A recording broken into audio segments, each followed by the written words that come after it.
Olá, gente querida do canal Paz e Bem.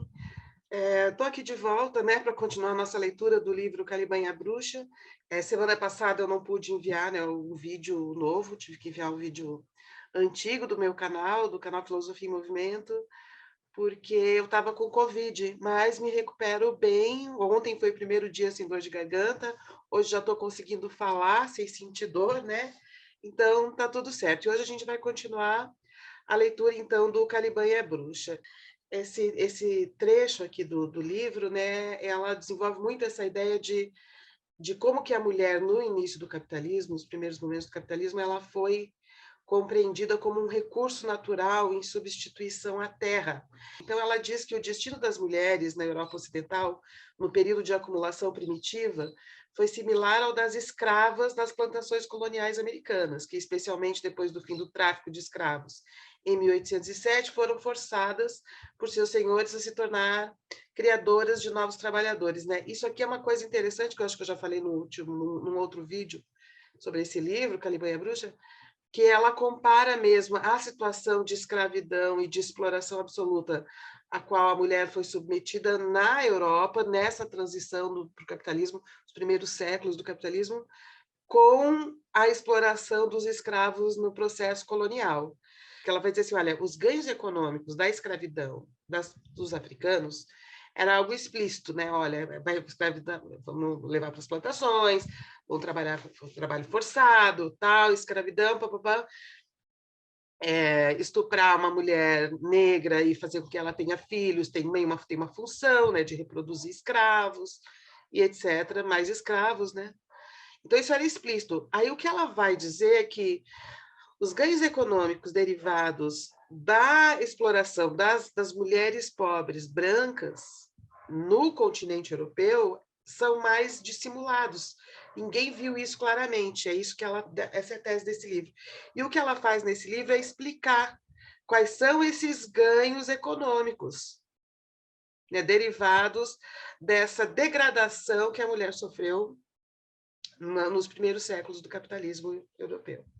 A condição da mulher escrava revela de uma forma mais explícita a verdade e a lógica da acumulação capitalista. E no livro ela vai mostrar como que a degradação da mulher na Europa, nos primeiros séculos do capitalismo, teve uma função econômica, e que função econômica foi essa. Ela vai dizer que sem essa função econômica não teria sido possível a acumulação primitiva do capitalismo. Então foi feito um novo contrato social sexual.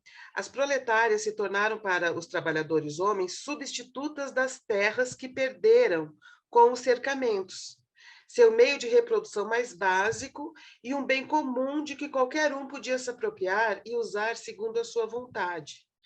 Então, essa é uma tese muito interessante que eu só vi nela, na Silvia Federici, né?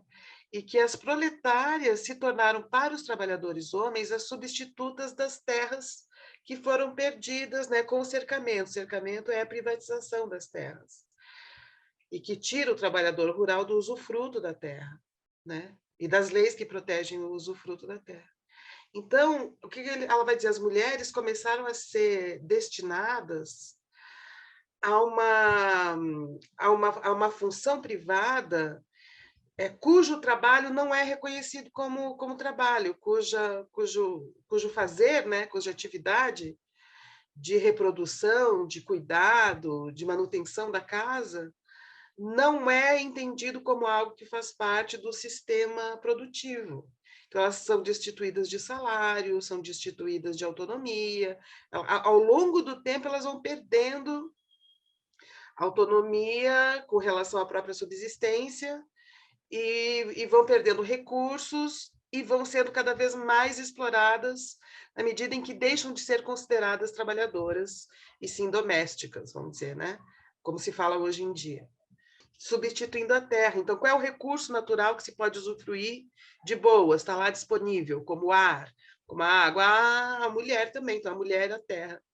A mulher ocupa esse lugar de um bem natural a ser explorado e concebido fora da lógica produtiva, né? Fora das relações de trabalho. Uma vez que as atividades das mulheres foram definidas como não trabalho, isso que é muito importante, não trabalho, o trabalho das mulheres começou a parecer um recurso natural. Oi, se o que as mulheres fazem é reservada à interioridade da família, né? E isso não é trabalho, não é considerado trabalho, o trabalho das mulheres começou a parecer um recurso natural. Olha, um recurso natural, disponível para todos, assim como o ar que respiramos e a água que bebemos, que eu estava dizendo antes, né? Então, a mulher fazer almoço é um recurso natural, do mesmo jeito que a árvore dá uma maçã, né, uma bananeira da banana, então a mulher gera o alimento, faz o alimento, né? E essa produção do alimento não é considerado trabalho. Na Europa pré-capitalista, a subordinação das mulheres aos homens esteve atenuada pelo fato de que elas tinham acesso às terras e a outros bens comuns. Isso aqui a gente já viu também em outros vídeos. Assim, claro, a gente não está defendendo a lógica econômica feudal, não está dizendo que a gente deve superar o que o capitalismo fez, né, pela lógica feudal, não é isso. O que a gente mostrou nos outros vídeos é, no próprio mundo da economia feudal, havia as revoltas, os protestos, as reivindicações, inclusive evoluções na lei e tal, com relação ao direito dos trabalhadores, né, rurais. E existia também, eles conquistaram muitas coisas com relação ao direito à terra, como, por exemplo, deixar para as novas gerações a terra, o usufruto da terra, áreas comuns que se podiam usufruir todos, que não era tipo de ninguém, era de todos. Então, mesmo que houvesse uma crise muito grande, as mulheres dentro dessas terras, embora elas tivessem também menos direito que os homens, elas podiam sobreviver e fazer com que seus filhos sobrevivessem, porque elas tinham acesso a algum bem comum da terra, né? Um aspecto de bem comum da terra. Então, por exemplo, tinha lá as galinhas para pegar o ovo, tinha, por exemplo, uma horta para ter os legumes. E a gente chegou a ver num outro vídeo quanto que a comida foi ficando pior com o capitalismo, né? E que nesse período até se comia melhor. Porque houve, então, com a apropriação das terras, né, que é o cercamento, as mulheres perderam acesso a esses bens comuns que envolviam aquela partilha da terra, aqueles acordos de usufruto de terra. E no novo regime capitalista, as próprias mulheres se tornaram bens comuns, dado que seu trabalho foi definido como um recurso natural que estava fora da esfera das relações de mercado. Isso aqui é muito importante, gente. Fico pensando em todos os new ageismos, né? E toda a questão dos jovens místicos associando mulher e terra e tal, né? O quanto isso parece uma coisa mística, bonita, mas que existe essa lógica econômica, né, e exploratória, de que essa associação de mulher à terra vem para colocar a mulher nesse lugar de um recurso natural a ser explorado, né? Como se já que ela não faz parte das relações de mercado, ela está aí para ser usufruída, substituindo o bem comum da terra. Então, Silvia Federici, gênia necessária para a nossa formação. E aí a família que se desenvolve na modernidade, ela foi concebida, né, como um instrumento de ocultação do trabalho das mulheres. Porque o que foi se construindo aqui é que o trabalho das mulheres pela família é um trabalho natural. É um trabalho natural, não tem a ver com o mercado. Tipo, é o destino natural da mulher cuidar da família. Então, complemento do mercado, instrumento para a privatização das relações sociais e, sobretudo, para a propagação da disciplina capitalista e da dominação patriarcal, a família surgiu no período de acumulação primitiva, também como a instituição mais importante para a apropriação e ocultamento do trabalho das mulheres. Essa é a família, uma família recente, uma família moderna, pai, mãe e filhos, isolados ali no núcleo, né, familiar. Essa que foi se desenvolvendo na modernidade serve para colocar a mulher numa situação de escrava. E em que sentido? Ela é natural, ela é a terra, ela é a natureza que cuida naturalmente, espontaneamente ao seu destino, e isso não é entendido como trabalho. Então, o que ela vai defender nesse livro é que esta exploração do trabalho da mulher é a base para o sistema de exploração capitalista. Vamos entender um pouco depois. E não haveria acumulação se não houvesse essa quantidade imensa de trabalho ocultado, não remunerado, explorado. E a associação da mulher à terra generosa é o que favorece essa exploração ideologicamente, simbolicamente, miticamente, essa exploração tão naturalizada. O que ela está querendo dizer apenas é que o capitalismo não melhorou para a mulher, tá? Não melhorou para a mulher, é isso que ela está dizendo. E que há outras coisas que podem ser feitas fora dessa opção economia feudal, economia do capital. Bom, então aqui ela mostra que na nova família burguesa, o marido tornou-se o representante do Estado, o encarregado de disciplinar e supervisionar as classes subordinadas. Uma categoria que, para os teóricos políticos dos séculos XVI e XVII, incluía a esposa e os filhos.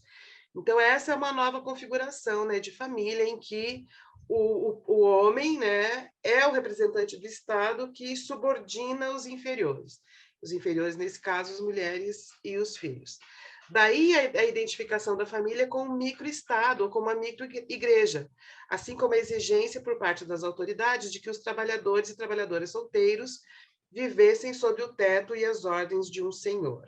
Então, essa centralidade sob as ordens do senhor foi reforçada com essa família moderna que vai surgindo aqui, que se desenvolveu com o desenvolvimento do capitalismo.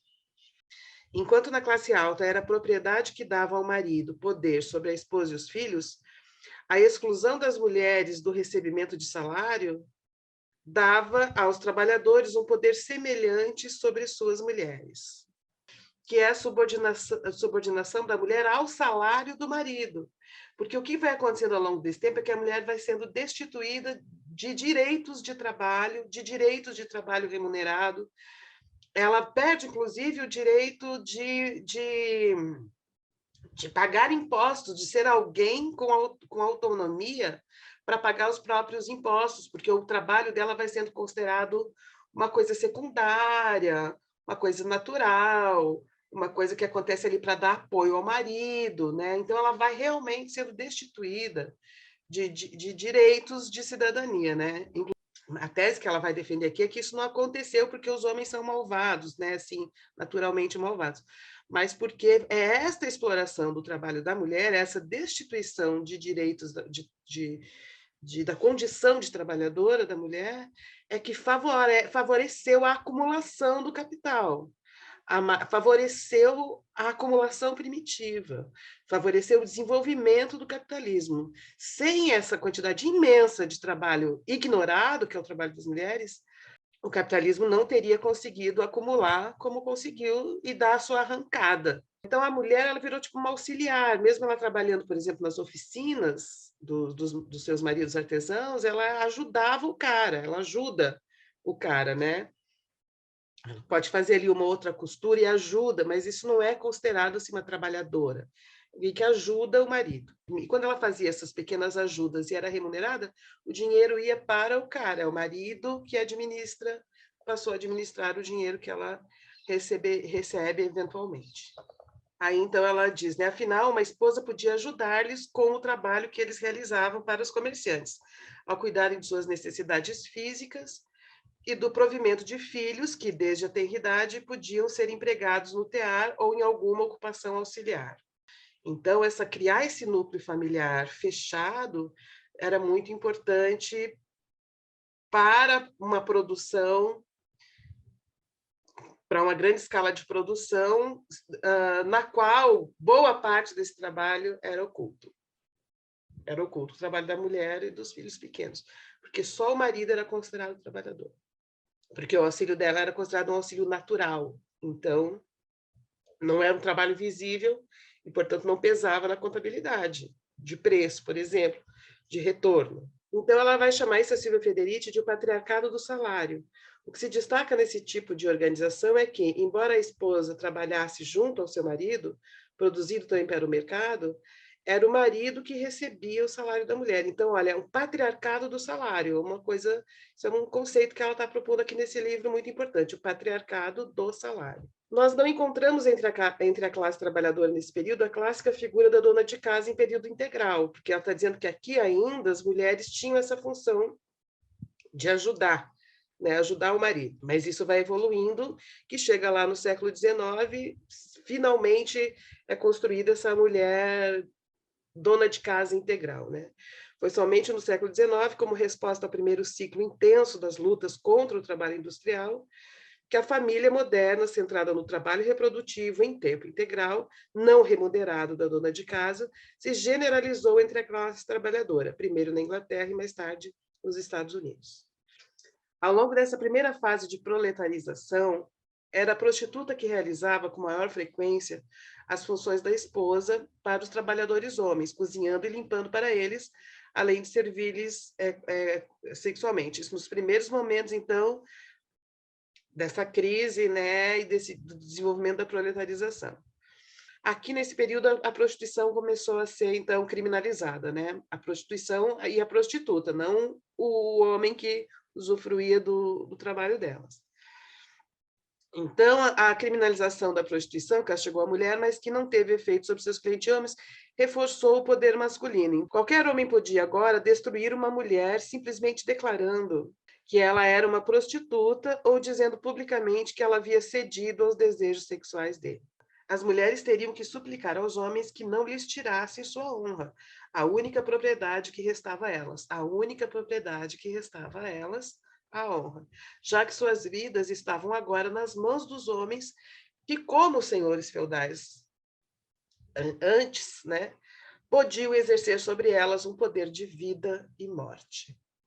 Então, ela também vai defender o tempo todo nesse livro que o desenvolvimento do capitalismo não resultou em liberdade para as mulheres nos seus primeiros séculos. E, de fato, ao longo dos séculos XVI e XVII, neste período, é possível observar uma constante erosão dos direitos das mulheres. Um dos direitos mais importantes que as mulheres perderam foi o de realizar atividades econômicas por conta própria.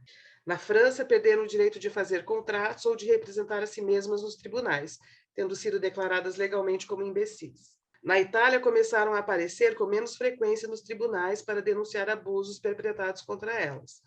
Na Alemanha, quando uma mulher da classe média tornava-se viúva, passou a ser comum a designação de um tutor para administrar os seus negócios. Também foi proibido às mulheres alemãs que vivessem sozinhas ou com outras mulheres. E, no caso das mais pobres, não podiam morar nem com suas próprias famílias. Afinal, pressupunha-se que não seriam adequadamente controladas. Em suma, além da desvalorização econômica e social, as mulheres experimentaram um processo de infantilização legal. Então, ela vai mostrando como que isso foi resultando numa nova diferenciação sexual do espaço.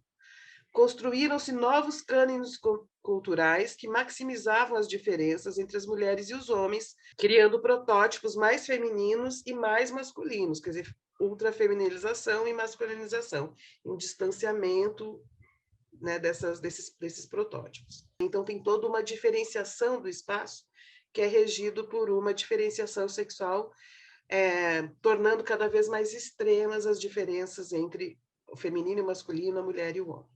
Foi estabelecido que as mulheres eram inerentemente inferiores aos homens, excessivamente emocionais e luxuriosas, incapazes de se governar e tinham que ser colocadas sob controle masculino. O consenso sobre essa questão atravessava as divisões religiosas e intelectuais.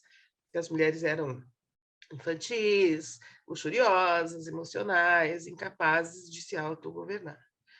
Do púlpito ou por meio da escrita, humanistas, reformadores protestantes, contra-reformadores católicos, todos cooperaram no aviltamento das mulheres constante e obsessivamente. Elas dizem, mas por quê? É por causa do mal, essencialmente? Assim, não. Essa apropriação e esse ocultamento do trabalho das mulheres, colocando elas nesse lugar de não trabalhadoras, que favoreceu a acumulação capitalista, usando para isso, inclusive, o patriarcado do salário. A principal vilã era a esposa desobediente, que, ao lado da desbocada, da bruxa e da puta, era o alvo favorito de dramaturgos, escritores populares e moralistas. Nesse sentido, a megera domada de Shakespeare era um manifesto da época. O castigo da insubordinação feminina à autoridade patriarcal foi evocado e celebrado em inúmeras obras de teatro e panfletos.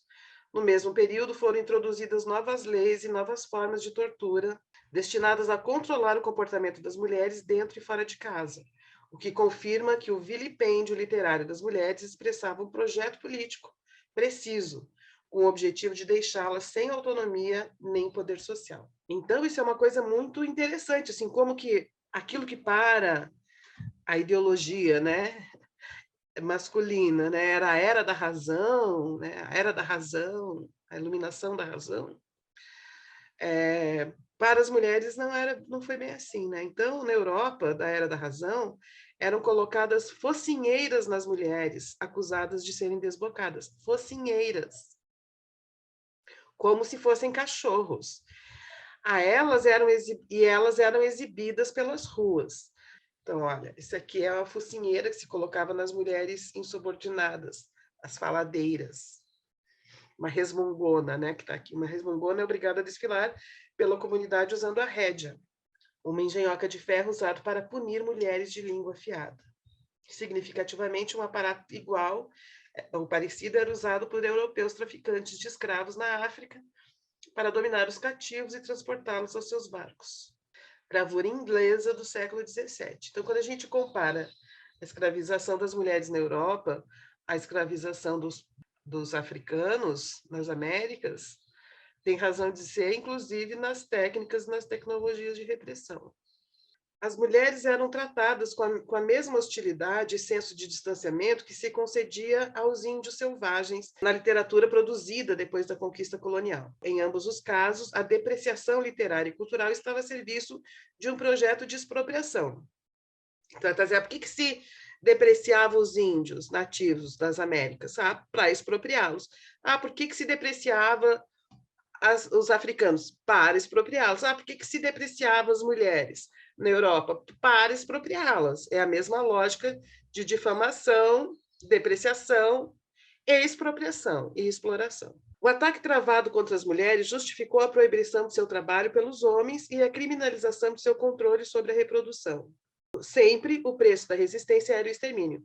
Então, as mulheres que resistiam eram exterminadas, assim como os africanos eram exterminados nas Américas quando estavam escravizados, assim como os índios nativos, né, os indígenas também eram escravizados ou assassinados, exterminados quando resistiam. E uma das formas de exterminar as mulheres na Europa foi a caça às bruxas. Por isso o Caliban e a bruxa. Nenhuma das táticas empregadas contra as mulheres europeias e os súditos coloniais poderia ter obtido êxito se não tivessem sido sustentadas por uma campanha de terror. No caso das mulheres europeias, foi a caça às bruxas que exerceu o papel principal na construção de sua nova função social e na degradação de sua identidade social. A definição das mulheres como seres demoníacos e práticas atrozes e humilhantes, a que muitas delas foram submetidas, deixou marcas indeléveis em sua psique coletiva e em seu senso de possibilidades. Ou seja, todas nós mulheres carregamos, de alguma forma, uma marca psíquica do que foi a caça às bruxas. De todos os pontos de vista, social, econômico, cultural, político, a caça às bruxas foi um momento decisivo na vida das mulheres, visto que a caça às bruxas destruiu todo um universo de práticas femininas, relações coletivas e sistemas de conhecimento que haviam sido a base do poder das mulheres na Europa pré-capitalista. Esse processo de destruição das mulheres, escravização das mulheres, de depreciação total das mulheres, né, que durou séculos, surgiu, então, um novo modelo de feminilidade mais favorável à acumulação primitiva, à acumulação do capital. E mesmo dentro da lógica do patriarcado do salário. A mulher e esposa ideal, que é passiva, obediente, parcimoniosa, de poucas palavras, sempre ocupada com suas tarefas e casta. Essa mudança começou no final do século XVII, depois de as mulheres terem sido submetidas a mais de 2 séculos de terrorismo de Estado. Uma vez que as mulheres foram derrotadas, a imagem da feminilidade construída na transição, entre aspas, foi descartada como uma ferramenta desnecessária e uma nova domesticada ocupou o seu lugar. Então então vamos parar de dizer que a mulher agora não precisa mais dizer que a mulher é bruxa, que a mulher é terrível, que ela destrói tudo, que ela não sei o quê. Deixa isso para lá, já foi, né? Então agora vamos trabalhar com uma outra imagem de mulher, que é essa mulher passiva, obediente, parcimoniosa, sempre preocupada com as tarefas gratuitas. Domesticada, né? Escravizada e domesticada. Embora na época da caça às bruxas as mulheres tenham sido tratadas como seres selvagens, mentalmente débeis, de desejos insaciáveis, rebeldes, insubordinadas, incapazes de se controlarem, no século XVIII o cânone foi revertido. E a natureza da mulher, então, passa a ser entendida como essa natureza passiva, submissa, explorável. Tá? E aí aqui tem uma coisa interessante, que ao longo desse período, o que foi acontecendo?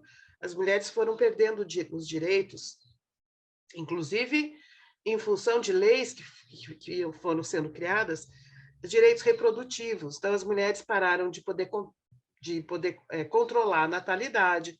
A mulher foi transformada numa máquina de produzir filhos, independente da sua vontade. É filhos do pai, né? Filhos do pai. Então, foi sistematicamente negado às mulheres, né, o controle sobre seus corpos, tanto para evitar a gravidez, quanto para interromper a gravidez. Então, ela deixa de ser dona, deixa de ter autonomia sobre esse processo. E isso passa a ser vigiado pela lei, e cuja punição começa também a ser muito terrível contra as mulheres.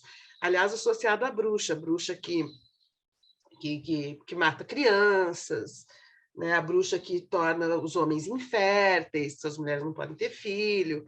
Então, então as mulheres tinham toda uma sabedoria de ervas, de práticas para ter controle, né, sobre controles reprodutivos, elas começam a ser proibidas e esse conhecimento vai se perdendo ao longo do tempo, né? Claro, mantido aqui e acolá, mas deixa de ser uma sabedoria popular essa